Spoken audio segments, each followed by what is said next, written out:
There is a new effort tonight by a pair of Denver City Council members to wipe out medical debt. Denver 7's Micah Smith explains how their plan might work and looks closer at the benefit to the local economy.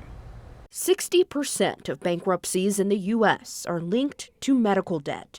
That's according to the American Journal of Public Health. About a third of people experiencing homelessness say that medical debt was a contributing factor. Denver City Council Representatives Chantel Lewis and Sarah Parody say medical debt can impact your economic ability to meet the basic needs of your family, and that's why they want to wipe it out. Where the idea came from, I would say for me, it goes back to my time as a legal aid attorney. I represented people in foreclosure, and many of them had medical debt. As I'm thinking about my leadership on council, is where the opportunities where we may not be able to increase the amount of money that's going into households, but where can we decrease expenses? Parody and Lewis started talking to RIP Medical Debt, a nonprofit that buys private debt for pennies on the dollar to help relieve debt holders. RIP Medical Debt did a little back of the envelope for us and said that there's probably about $280 to $300 million of medical debt in collections in the city.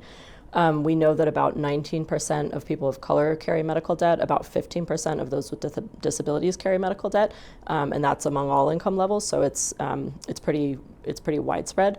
And so here in Denver, the idea would be for the city to spend about $3 million, not a huge budgetary item in the scope of the city budget, but purchase and forgive all of that debt. To do this, they're asking Denver Mayor Mike Johnston to include it in his budget. It's really up to the mayor to determine if he would like to include those as his budget priorities. Parody and Lewis say the majority of council supports this move and see it as a way to free up Denverites' budgets for other economic needs.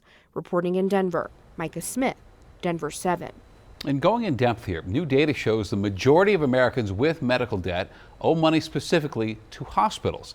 The Urban Institute found that more than 15% of non-elderly adults have reported medical debt, and nearly 73% of those adults owe some or all of it to hospitals.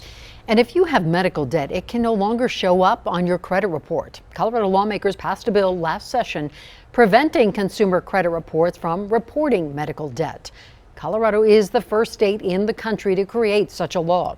Credit reports and credit scores are used in a lot of really important situations. So when you go ahead and apply for a new apartment, or you try to take out your first credit card, or you're looking to take out a mortgage to buy a home or a loan to start your small business, this is all situations where people who are making really important decisions about your life are evaluating you and your credit worthiness based on your credit report and or your credit score.